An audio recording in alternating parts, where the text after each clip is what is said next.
자, 오늘 본문 말씀을 한번 보시면 그들이 산에서 내려올 때라고 시작하고 있습니다. 오늘 본문 9절 말씀 한번 읽어보도록 하겠습니다. 시작. 그들이 산에서 내려올 때에 예수께서는 그들에게 명하시오. 인자가 죽은 사람들 가운데서 살아날 때까지는 본 것을 아무에게도 이야기하지 말라고 하셨다. 아멘.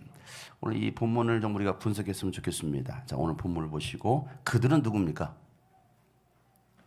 그들, 예수님과 세 명의 제자들. 그 세 명의 이름은 베드로와 야고보와 요한입니다. 자, 그러면 그들이 내려온 산은 어느 산이에요?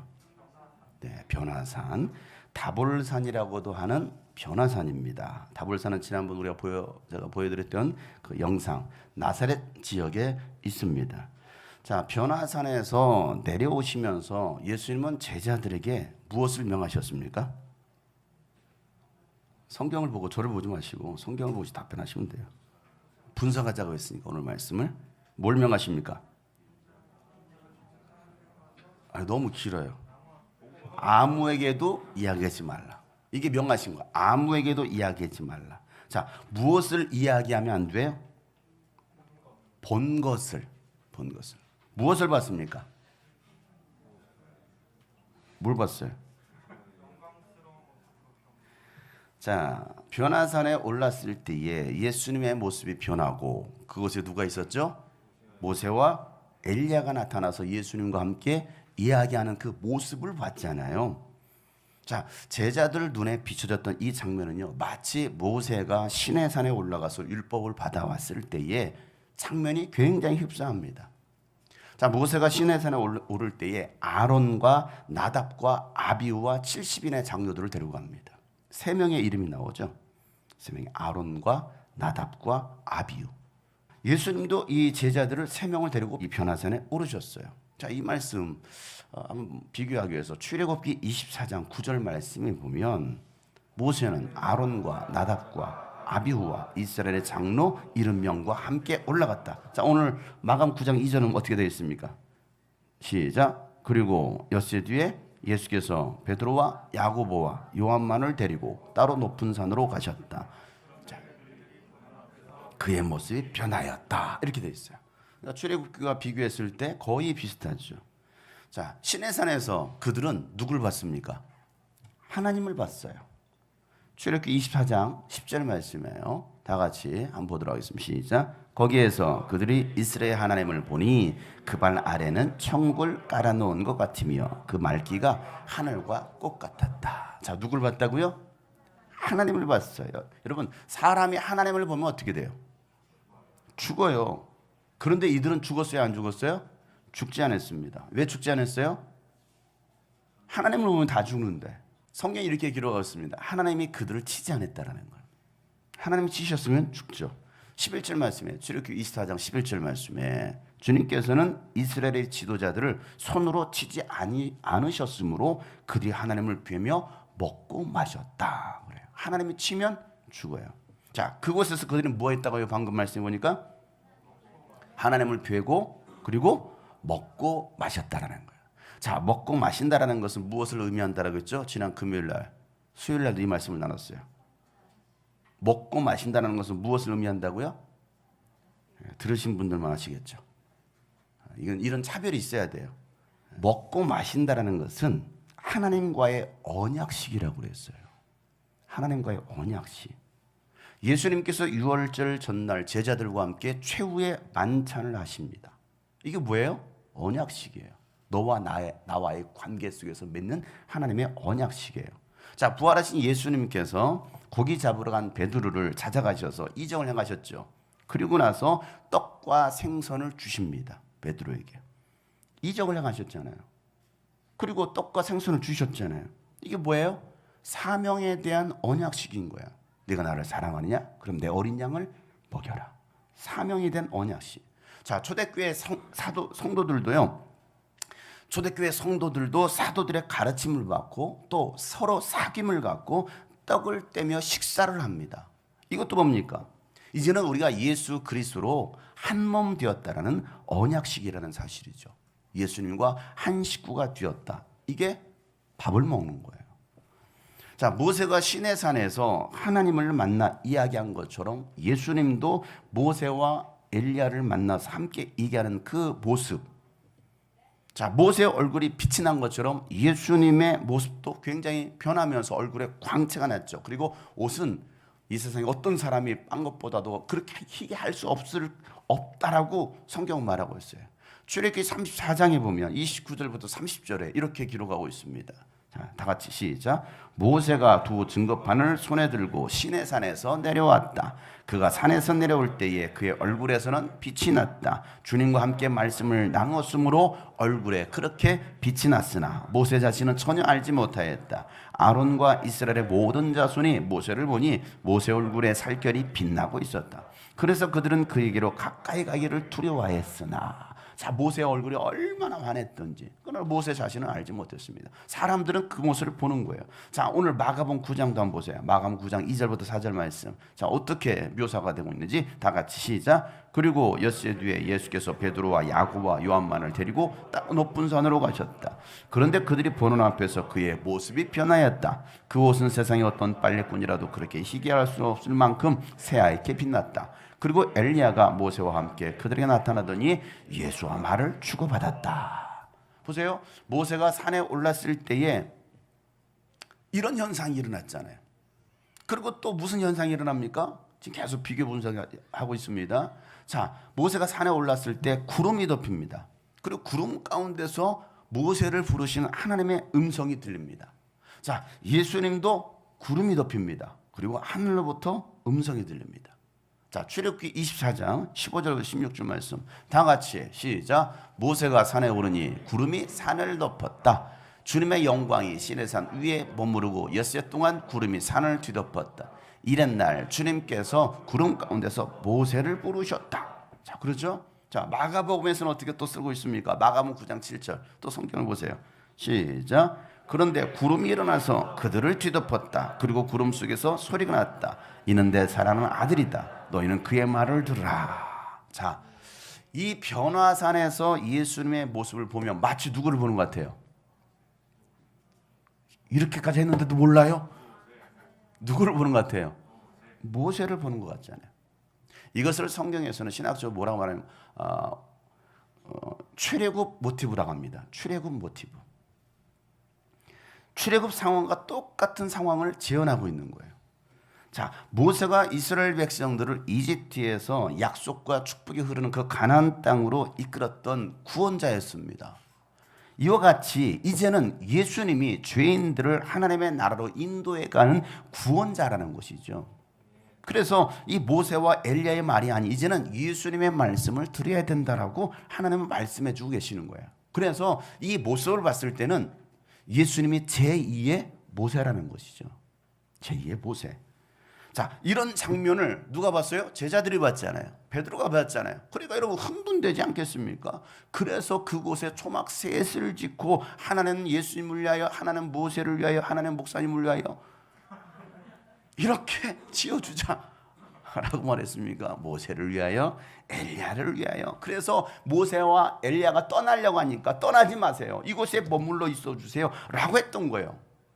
베드로는요, 자기가 지금 무슨 말을 하고 있는지도 모르면서 이 이야기를 하고 있습니다.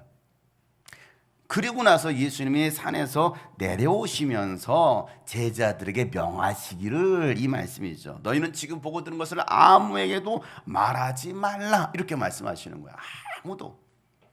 내가 제2의 모세고 내가 이스라엘 백성들을, 온 인류를 구원할 구원자라는 것을 너희들은 아무에게도 말하지 말라. 자, 단 언제까지? 영원히요? 언제까지? 자, 오늘 이제 본문 말씀을 읽으셔야 돼요. 언제까지? 인자가 죽은 사람들 가운데서 살아날 때까지, 이렇게 말하고 있는 거예요. 자, 9절 말씀을 다시 한번 읽어보세요. 9절 말씀 시작. 그들이 산에서 내려올 때에 예수께서는 그들에게 명하시어 인자가 죽은 사람들 가운데서 살아날 때까지는 본 것을 아무에게도 이야기하지 말라고 하셨다. 자, 이 말을 예수님께서, 야, 너희들은 절대로 말하지 마. 제자들은 이 말씀을 듣고 나서 마음에 간직하면서도 죽은 사람들 가운데서 살아난다는 게 도대체 무슨 말이지? 누굴 말하는 거야? 그들은 이해할 수 없었던 거예요. 이 말의 의미가. 여전히 제자들은 예수님의 죽음과 부활에 대해서 믿고 있어요? 믿지 못하고 있어요? 믿지 못하고 있는 거예요. 그 말씀의 의미를 깨닫고 있어요? 깨닫지 못하고 있어요? 깨닫지 못하고 있는 거야. 여러분들은 지금 깨닫고 있어요? 깨닫지 못하고 있어요. 도대체 뭔 말이야? 그러니까 교회를 다니고 또 말씀을 들어도 예수님의 죽음과 부활을 100% 믿는 사람이 있고 믿지 못하는 사람이 있다는 것이죠. 예수님의 죽음과 부활이 나를 위한 것이고 또 그렇게 마음으로 믿는 사람이 있는가 하면 머리로만 믿는 사람이 있어요. 들어서. 마음으로 믿는 사람은요, 삶에 엄청난 변화가 일어나는데 머리로만 믿는 사람, 들어서 알고 있는 사람은요, 다 손익계산을 해봅니다. 이거 하면 내가 손해볼 것 같아. 이거 하면 좀 나을 것 같네. 복주인데 할렐루야. 그렇게 신앙생활하는 사람도 있어요. 제자들은요, 예수님의 말씀을 제대로 이해하지 못했기 때문에 오히려 엉뚱한 질문을 합니다. 11절 말씀이에요. 본문에 다 같이 시작. 그들이 예수께 묻기를 어찌하여 율법학자들은 엘리야가 먼저 와야 한다고 합니까? 아니라고 말하고 있습니다. 자, 율법학자들은 누가 먼저 와야 된다고요? 엘리야가 먼저 와야 된다는 것입니다. 그리고 우리를 구원할 메시아 인자가 온다라고 했는데 왜 엘리야가 먼저 와야 된다라고 했는지가 이게 궁금했던 거예요. 예수님이 지금 그 얘기를 하고 있는 것이 아닌데도 그들의 관심사는 엘리야가 언제 옵니까? 자, 이 제자들의 질문에 예수님께서 답변을 하시기를 12절, 13절이에요. 다 같이 읽어보세요. 시작. 예수께서 그들에게 말씀하셨다. 확실히 엘리야가 먼저 와서 모든 것을 회복한다. 그런데 인자가 많은 고난을 받고 멸시를 당할 것이라고 기록한 것은 어찌된 일이냐? 내가 너에게 말한다. 엘리야는 이미 왔다. 그런데 그를 두고 기록한 대로 사람들을 그를 함부로 대하였다. 자, 엘리야가 먼저 와서 모든 것을 회복한다라는 거예요. 자, 그런 모든 것을 회복한다고 했는데 여러분 무엇을 회복한다라는 거예요? 엘리야가 먼저 와서 모든 것을 회복한다고 했잖아요. 뭘 회복해요? 엘리야가 와가지고. 근데 예수님은 엘리야가 왔다 안 왔다? 왔다. 이미 왔다라고 했잖아요. 이미 왔어요. 누가? 엘리야가 왔네. 미안해. 너무 오래된 노래를 불러가지고. 예.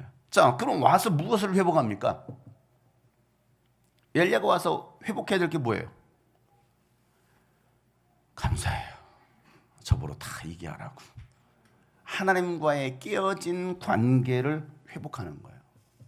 BC 420년경에 말라기 예언자, 구약의 마지막 예언자가 이렇게 예언합니다. 말라기 4장 5절부터 6절에 이렇게 예언하고 있죠. 다 같이 한번 시작. 주의 크고 두려운 날이 이르기 전에 내가 너희에게 엘리야 예언자를 보내겠다. 그가 아버지의 마음을 자녀에게로 돌이키고 자녀의 마음을 아버지에게로 돌이킬 것이다. 돌이키지 아니하면 내가 가서 이 땅에 저주를 내리겠다라고 말하고 있습니다. 죄로 인해서 하나님을 떠난 그 인간들에게서 얼굴을 돌리신 하나님의 마음을 이제는 어디에게로? 자녀에게로 향하게 하겠다는 거예요. 자녀에게로 돌리게 하고 삐뚤어진 그 자녀들의 마음을 아버지께로 돌이키는 일을 누가 한다는 거예요?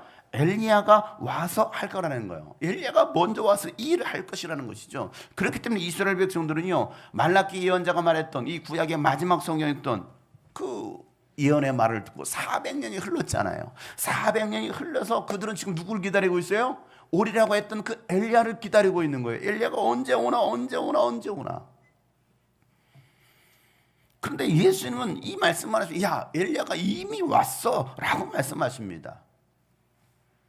그리고 엘리야가 와서 할 일을 기억하면서 이사야가 예언했던 인자는 말이야 먼저 와서 고난을 받고 멸시를 당할 거야. 그런데 왜 이 말은 너희들은 깨닫지 못하니?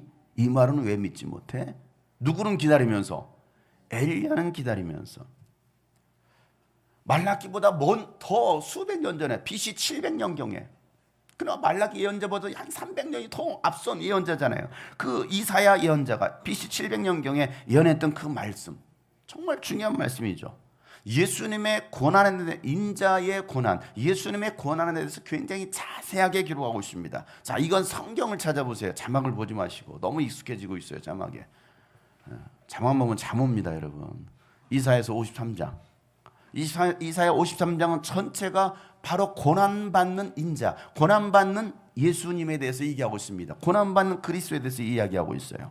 자, 이사야 53장 1절부터 끝절까지 읽을 거예요. 한번 천천히 이 말씀을 읽으면서 이 장면이 예수님을 말씀하고 있는 것이나 여러분 읽으면서도 여러분 깨달을 거예요. 그것도 못 깨달으면 오늘 점심 맛있게 드세요. 자, 1절부터 다 같이 시작. 우리가 들은 것을 누가 믿었느냐? 주님의 능력이 누구에게 나타나느냐? 그런 주님 앞에서 마치 연한 순과 같이 마른 땅에서 나온 싹과 같이 자라서 그에게는 고운 모양도 없고 훌륭한 풍채도 없으니 우리가 보기에 흠모할 만한 아름다운 모습이 없었다. 이게 예수님의 외형적인 모습입니다. 그러니까 여러분 나는 왜 이렇게 해서 예수님 닮으신 거예요. 감사하시길 바라요. 사람들에게 흠모할 만한 아름다운 모습이 전혀 없대. 그것까지 닮으시면 얼마나 멋있겠어요. 자, 그는 사람들에게 멸시를 받고 버림을 받고 고통을 많이 겪었다. 그는 언제나 병을 앓고 있었다. 사람들이 그에게서 얼굴을 돌렸고 그가 멸시를 받으니 우리도 덩달아 그를 귀하게 여기지 않았다. 그죠? 예수님이 이렇게 표현하고 있어요.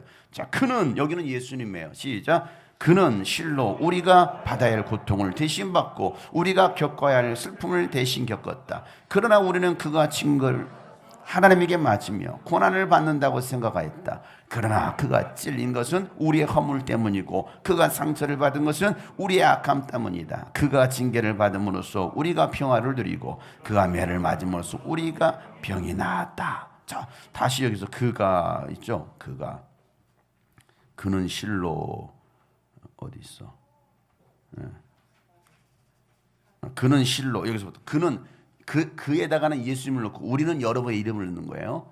예수님은 용성이가 받아야 될 고통을 대신 받고, 이렇게 다 같이 시작. 예수님은 실로 용성이가 받아야 될 고통을 대신 받고 용성이가 겪어야 할 슬픔을 대신 겪었다. 그러나 용성이는 예수가 징벌을 받아서 하나님에게 맞으며 고난을 받는다고 생각하였다. 그러나 예수님이 찔린 것은 용성이의 허물 때문이고 예수님이 상처를 받은 것은 용성이의 악함 때문이다. 예수님이 징계를 받음으로써 용성이가 평화를 누리고 예수님이 매를 맞음으로써 용성이 병이 나았다. 이렇게 말하고 있잖아요. 우리는 모두 양처럼 길을 잃고 각기 제 갈 길로 흩어졌으나, 다 흩어져요. 주님께서는 우리 모든 죄악을 그에게 치우셨다는 거예요. 누구에게? 예수님에게. 예수님, 이게 700년, 예수님 오시기 700년 전, 730년 전에 예언한 말씀이에요. 이 말씀 그대로. 자, 그다음에 뭐라 말합니까? 그는 시작. 그는 굴욕을 당하고 고문을 당하였으나 아무 말도 하지 않아요. 그렇죠? 예수님 죽음 전 아무 말을 하지 않잖아요. 마치 도살장으로 끌려가는 어린 양처럼, 마치 털 깎는 사람 앞에서 잠잠한 암양처럼 끌려가기만 할 뿐 아무 말도 하지 않아요. 여러분 십자가 사건을 기억해 보세요. 이 장면이잖아요. 그 다음에 그가 체포되어 유죄 판결을 받았지만 그 세대 사람들 가운데서 어느 누가 그가 사는 사람 땅에서 격리된 것을 보고서 그것이 바로 형벌을 받아야 할 내 백성의 허물 때문이라고 생각. 누가 이런 예수님 십자가 당하실 때 이게 바로 우리의 죄 때문이라고 생각하는 사람 누가 있느냐 이거예요. 오늘날도 마찬가지죠. 누가 그렇게 생각합니까? 그는 시작. 그는 폭력을 휘두르지도 않았고 거짓말도 하지 않았지만 사람들은 그에게 악한 사람과 함께 묻힐 무덤을 주었고, 그렇죠? 예수님 무덤에 들어가셨어요. 그리고 죽어서 부자와 함께 들어가게. 자, 예수님의 그 무덤, 아레마다 요셉의 무덤, 그게 부자의 무덤이었거든요. 부자였거든요. 그 부자와 함께 그 무덤에 들어갔다라는 거예요. 자, 그러고 나서 주님께서 그를 상하게 하고자 하셨다. 주님께서 그를 병들게 하셨다. 그가 그의 영혼을 속건제물로 여기면 그는 자손을 볼 것이며 오래오래 살 것이다. 주님께서 세우신 뜻을 그가 이루어 드릴 것이, 하나님께 세우신 그 뜻을 예수님이 이루어 주실 거라는 거예요. 속건제로 예수님께서 우리의 죄를 대신 제물되어서 바치셨다는 거예요. 자, 고난을 시작. 고난을 당하고 난 뒤에 그는 생명의 빛을 보고 만족. 자, 고난을 당해 십자가 죽으셨어. 생명의 빛을 보고서 만족할 거라는 거예요. 자, 생명의 빛이 뭐예요? 부활의 사건이에요. 부활의 사건을 보고서 만족할 거라는 거예요. 그리고 나서 시작. 나의 의로운 종이 자기의 지식으로 많은 사람을 의롭게 할 것이다. 그는 다른 사람이 받아야 될 형벌을 자기가 짊어질 것이다. 그러므로 나는 그가 존귀한 자들과 함께 자기 몫을 차지하게 하며 강한 자들과 함께 전리품을 나누게 하겠다. 존귀한 자들, 여러분들이 존귀한 자들이에요. 예수 믿고 구원받은 여러분들이 바로 존귀한 자들입니다. 여러분들이 예수님과 함께 여러분이 차지할 그 몫을 차지하게 될 것입니다. 여러분들이 이 땅에 어떻게 신앙생활을 했느냐에 따라서 이와 같은 열매, 상을, 보상을 받을 거라는 거예요. 그는 죽는 데까지 자기 영혼을 서슴없이 내맡기고 남들이 죄인처럼 여기는 것도 마다하지 않았다. 그 다음에 시작. 그는 많은 사람의 죄를 대신 짊어졌고 죄 지은 사람들을 살려고 중재에 나선 것이다. 이분이 바로 예수님이십니다. 여러분의 모든 죄를 중재하신 분이 바로 예수님이십니다. 그러니까 인자가 온 것은, 예수님께서 이 땅에 사람의 몸으로 오신 것은 고난을 받기 위함이라는 거예요. 누구 때문에? 나 때문에. 누구 때문에? 나 때문에. 죄와 질병과 저주를 대신 짊어지시기 위해서 인자 되신 예수님께서 이 땅에 오셨다는 거예요. 2000년 전에. 이걸 인정하느냐? 이걸 믿느냐? 그걸 믿으면 너희 가운데 구원이 있다는 거예요. 예수님은 자신의 죽음과 부활에 대해서 제자들에게 말씀하셨습니다. 그럼에도 제자들은 그것이 무슨 의미인지를 전혀 깨닫지 못하고 있어요. 그래서 인자가 많은 죽은 사람들 가운데서 살아날 때까지는 너희들이 이거 방금 봤던 거 어디에서? 타볼산에서, 변화산에서 봤던 거 아무에게도 말하지 말라는 거예요. 자, 그리고 다시 9절을 읽어보세요. 오늘 본문 9절. 오늘 본문 9절. 마가복음 9장 9절. 제가 이걸 3번을 반복해서 읽히는 이유가 있어요. 왜? 제자들은 이 말씀의 의미가 무엇인지를 깨닫지 못하니까. 이 가운데도 깨닫지 못한 사람이 3사람이 있어요. 읽어야 돼. 9절. 다 같이 시작. 그들이 산에서 내려올 때에 예수께서는 그들에게 명하시오. 인자가 죽은 사람들 가운데서 살아날 때까지는 본 것을 아무에게도 이야기하지 말라고 하셨다. 이거예요. 제자들은 인자가 죽은 사람들 가운데서 살아난다는 말의 의미가 무엇인지 모르는 거예요. 직접 예수님의 죽음 그리고 부활을 봐야 그때서야 예수님이 이분이셨구나, 우리가 지금까지 기다렸던 그리스도이구나 라는 것을 알고 믿기 때문에 그전에는 절대 말하지 말라. 너희들이 봤던 거 절대 말하지 말라. 그걸 말한들 그들이 듣겠느냐? 그들이 믿겠느냐? 너희들도 알지 못하는데 말하지 마. 입 다물고 있어. 그리고 나서 예수님은 성령이 오시면 예수님께서 말씀하신 것을 생각나게 하고 깨닫게 해주신다. 또 나에 대해서 증언하실 것이다. 그러니 너희들은 성령을 받아야 된다라고 예수님께서 말씀하시는 거예요. 요한복음 14장 26절 말씀에 그러나 보혜사 곧 아버지께서 내 이름으로 보내실 성령께서 너희에게 모든 것을 가르쳐 주실 것이며 또 내가 너희에게 말한 모든 것을 생각나게 하실 것이다. 이렇게 말씀해요. 누가 오시면? 보혜사 성령이 오시면 내가 했던 말 너희들 기억나고 생각날 것이며 그리고 또 가르쳐 주실 거라는 거예요. 여러분 성경이 이렇게 잘 깨닫지 못합니까? 성령이 오시면 성령이 알게 하시면 이 말씀이 깨달아지는 거예요. 그래서 15장 26절 말씀에도 이렇게 말합니다. 내가 아버지께로부터 너희에게 보낼 보혜사 곧 아버지께로부터 오시는 진리의 영이 오시면 시작 그 영이 나를 위하여 증언하실 것이다. 누가? 그 영이, 성령이 누구에 대해서? 예수님에 대해서 증언하실 거라는. 그 전에 너희들이 나를 증언하려고 하지 마. 성령 받기 전에 나에 대해서 말하려고 하지 마. 왜? 너도 못 믿으면서 너도 알지 못하면서 뭘 나를 증언한다고 해?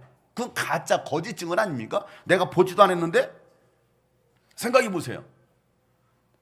증인이라는 게 뭐예요? 선사함, 법정에서 선사하면 증인 선서합니다. 내가 보고 들은 거 그대로 나가 사실 가감하지 않고 사실 그대로를 말하는 사람이 증인이잖아요. 믿지 못한 여러분은 어떻게 증인이 될 수 있어요?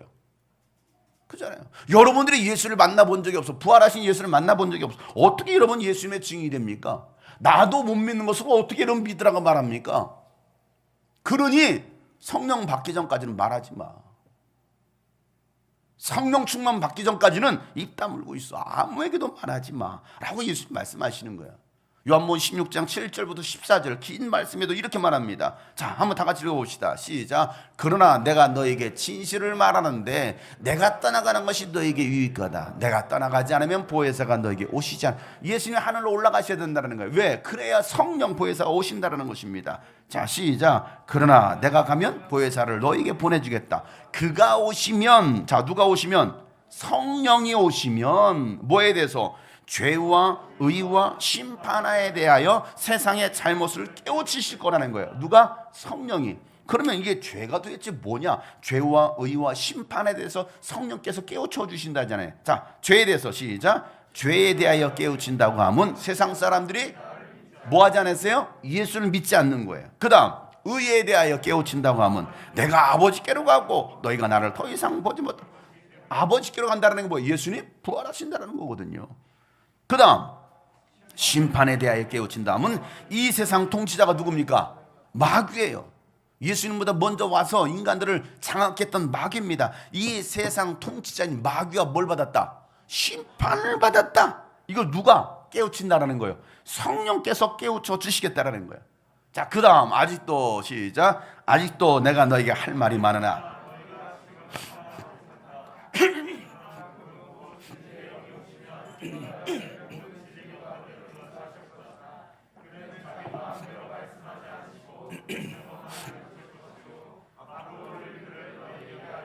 자, 진리의 영이 오시면 그가 너희를 모든 진리 가운데로 인도하실 것이다. 누가요? 성령이 오시면 어디로?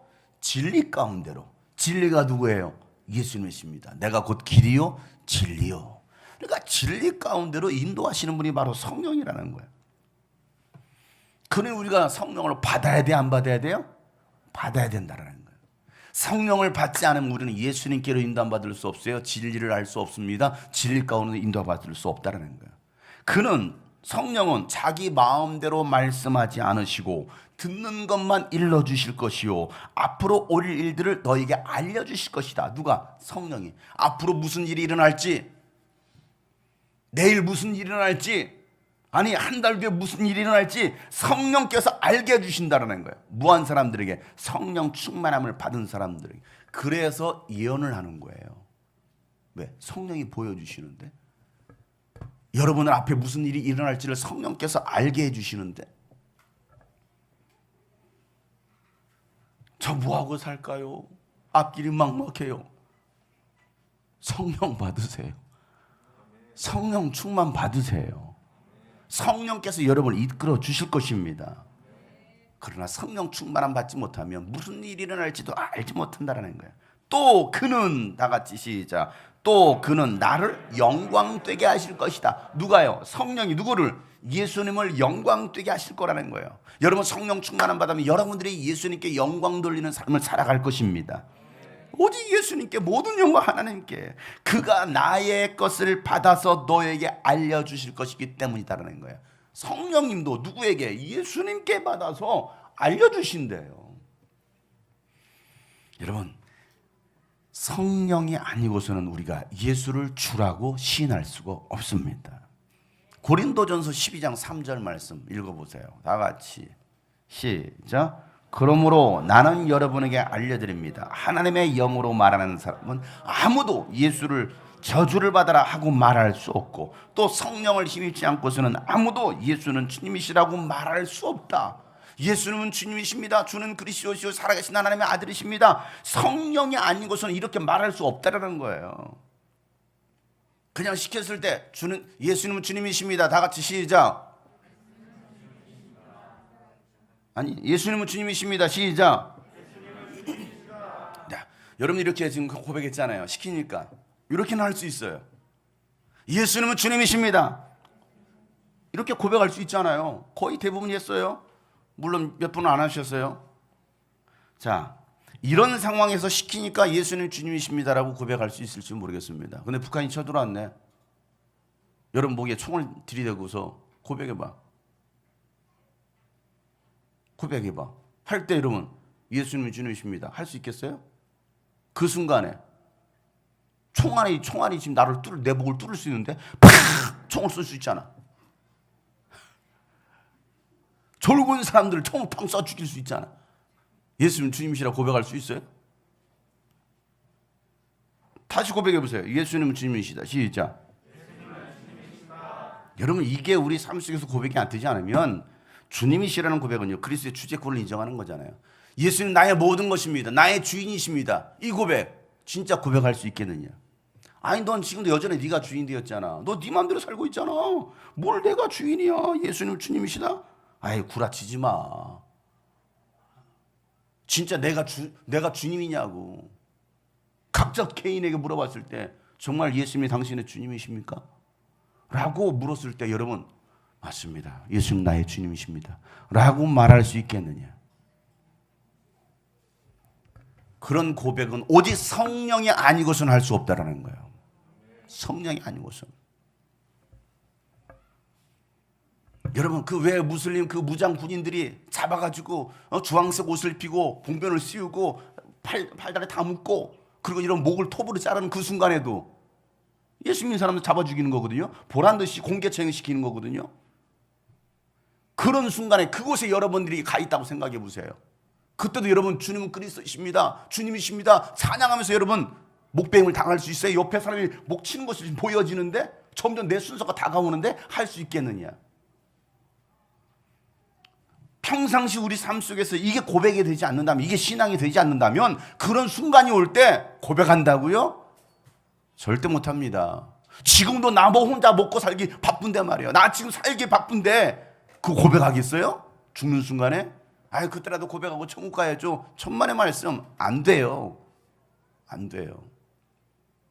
베드로도 뭐라고 말합니까? 주는 그리스도시요 살아계신 하나님의 아들이십니다. 다 버릴지 나는 절대 예수님 떠나지 않겠습니다라고 그렇게 혼상담했던 그 베드로가 죽음의 위기 앞에 뭐합니까? 나 몰라야 하고 도망가는데 우리는 베드로 안 됩니까? 성령이 아니고서는 예수를 주님이라고 고백할 수 없다는 거예요.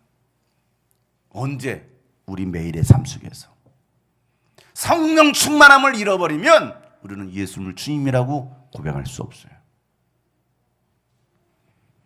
로마서 8장 9절 말씀에 다 같이 한번 읽어보겠습니다. 시작.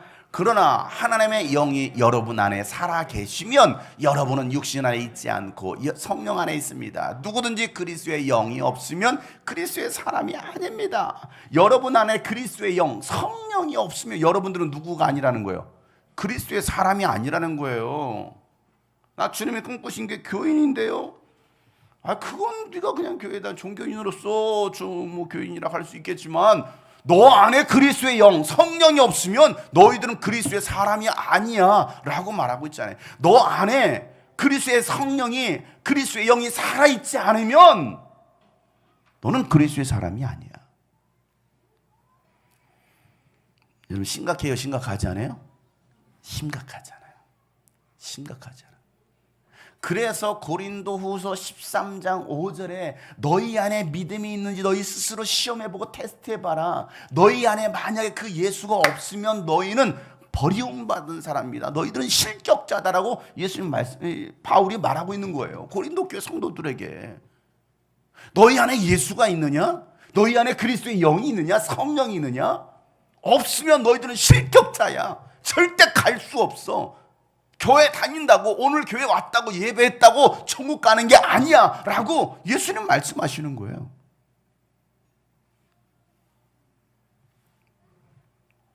여러분이 예수님을 하나님의 아들 그리스도로 믿을 수 있는 유일한 길은 성령을 받는 것입니다. 성령 충만함이 아니고서는요, 예수님을 제대로 믿을 수 없습니다. 예수님과의 인격적인 만남, 영적인 만남 없이는요, 제대로 된 신앙생활을 할 수가 없는 거예요. 종교인으로서 교회 왔다 갔다 할 수는 있어요. 모임에도 참여할 수 있습니다. 청년 모임, 뭐 장년부 모임, 뭐 셀 모임, 뭐 할 수 있어요. 찬양도 할 수 있습니다. 근데 여러분, 교회를 다니다가 교회를 떠나는 이유가 어디 있습니까? 많은 사람들이 떠났잖아요. 아니, 교회에서 열심히 신앙생활 하는 것 같다가도 어느 순간에 그 믿음을 저버리는 이유가 어디 있어요? 많이 있잖아요, 우리 주변에. 찬양인 됐던 사람이 어느 순간 사라졌네? 교회에서 보면 막 헌신했던 사람이 어느 순간 보니까 없네? 왜 그래요? 그 안에 성령 충만함이 없는 거예요. 성령 충만함 받지 않으면요, 절대로 떠나지 않겠다라고 말했던 베드로처럼 나도 떠날 수 있다. 목사라 할지라도 성령 충만함을 잃어버리면 언제든지 배신할 수 있다. 배교도 할 수 있다. 여러분, 성령 충만하지 않으면 누구든지 베드로가 될 수가 있는 거예요. 그래서 부활하신 예수님은요, 제자들에게 성령을 받으라라고 말씀하십니다. 부활하신 예수님은 제자들과 40일을 함께 지내시면서 하나님 나라에 대해서 또 자세하게 가르쳐 주십니다. 선포하십니다. 그리고 마지막 승천하시기 전에 제자들에게 명령하시기를 사도행전 1장 4절부터 5절 말씀 다 같이 시작. 예수께서 사도들과 함께 잡수실 때 그들에게 이렇게 분부하셨다. 너희는 예루살렘을 떠나지 말고 내게서 들은 아버지의 약속을 기다려라. 요한은 물로 침례를 주었으나 너희는 여러 날이 되지 성령으로 침례를 받을 것이다. 이렇게 말씀하십니다. 40일 동안 제자들과 함께 하시면서 오늘 말씀에 또 뭐가 어느 장면이 등장해요? 제자들과 함께 식사하시면서, 제자들과 함께 식사하시면서 마지막 말씀을 하시는 거예요. 마지막 말씀. 여러분, 집에서 식사하시면서 항상 유언을 남기세요. 유언. 마지막 말씀. 한결아, 헤리마 하면서 마지막 유언. 그 유언이 뭡니까? 너희들은 이 예루살렘을 떠나지 마라. 예루살렘을 떠나지 말고 아버지께서 약속하신 거 있잖아. 그 약속하신 것을 이곳에서 기다려라. 그 예루살렘이 어떤 곳인데요? 40일 전에 예수님을 죽였던 곳 아닙니까? 또 예수 믿는 사람들을 뭐 하려고 하는 곳이에요? 죽이려고 하는 곳 아닙니까? 예수 믿는 사람들을 잡히기만 하면 죽을 수 있는 그곳이에요. 여러분 같으면 그곳을 떠나지 않겠어요? 아니면 떠나겠어요? 빨리 떠나겠어요? 오늘 여러분들 죽이려고 공무원이 막 쫓아오고 있어. 지금 연락 왔어. 군부시청에서 여기 확진자 500명 있다고, 살포하겠다고, 막 죽이겠다. 여러분 있을 거예요. 내가 여러분 떠나지 마세요. 이곳을 떠나지 마세요. 약속하신 것을 기다려서 저는 사라져버려요. 저는 뒷문으로 나가는 거야. 여러분 어떻게 하시겠어요? 따라 나간다고요? 어디든 따라가오. 지금 그런 상황이잖아요. 예루살렘 떠나지 말라잖아요. 내게 들은 아버지의 약속을 기다려라. 요한은 물로 침례를 줬지만 너희는 여러 날이 못 되어서 성령으로 침례를 받을 것이다. 이 말씀을 들었던 제자들은요, 예수님께 또 이렇게 질문합니다. 예수님, 그러면 언제 이 나라, 이스라엘 나라를 되찾아 주실 거예요? 언제쯤 이게 회복이 됩니까? 지금입니까? 라고 물어봐요. 그래서 우리를 이곳에서 떠나지 말라고 하나? 이 땅을 회복시켜 주시려나? 왜? 로마로부터 지금 압제를 당하고 고통을 당하고 있잖아요. 그리고 우리에게 자유를 주실 날이 바로 이 날인가? 언제 이 나라가 회복되나? 지금 말로 말하면 언제 코로나가 끝나고 자유롭게 예배드릴 수 있습니까? 지금입니까? 오늘입니까? 이스라엘에 언제 평화가 찾아오고 우리나라가 언제 통일됩니까? 내가 가져온 이 고통의 문제는 언제 해결됩니까? 지금입니까? 라고 물어보고 있는 거예요. 지금 고통스러우니까, 지금 자유가 없으니까, 지금 힘드니까, 지금입니까? 지금입니까? 그 질문에 예수님은, 야, 그것은 너희가 알 바 아니오. 그건 너희가 알 바가 아니야. 때와 시기는 하나님 아버지의 권한이다 라고 말씀하시면서 마지막 말씀을 남기시고 승천하시는 거예요. 마지막 말씀 8절 다 같이 시작. 그러나 성령이 너에게 내리시면 너희는 능력을 받고 예루살렘과 온 유대와 사마리아에서 그리고 마침내 땅끝에까지 이르러 내 증인이 될 것이다. 아멘. 성령 받아 땅끝까지 예수의 증인 되는 것, 이것이 우리의 사명입니다. 제자들은요, 예수님의 말씀대로 예루살렘을 떠나지 않았습니다. 그리고 그 마가의 다락방에 모여서 기도하는 일에 힘을 씁니다. 1장 14절이에요. 다 같이 시작. 이들은 모두 여자들과 예수의 어머니 마리아와 예수의 동생들과 함께 한 마음으로 기도에 힘썼다. 어떻게 했다고요? 한 마음으로 같은 마음으로 기도에 힘썼다라는 거예요. 여러분 한 마음으로 기도에 힘쓸 수 있는 우리 주님의 꿈꾸신 게 성도들 되시길 바랍니다. 기도는 나와 상관없어. 오늘도 아멘 해놓고서 아우 나는 상관없어. 이게 아니라 정말 기도에 힘쓸 수 있는 사람, 한 마음으로 같은 마음으로 여러분 기도합시다 모이세요 할 때 아멘 우리 함께 기도합시다 해야죠. 처음에는 500명이 그렇게 모였어요. 우리 전교인 500명이 모였어요. 웬걸 하루 지나고 이틀 지나고 3일 지나니까 500명, 400명, 300명, 200명 점점 주네. 그래서 요즘 금요일이라 몇 명 나와요? 그 숫자가 나오는 거예요. 120명. 처음엔 500명이었다니까. 그러나 뭐 기도해도 별 변화가 없는 것 같아. 하고서 하나 둘 빠져나가다라는 거예요.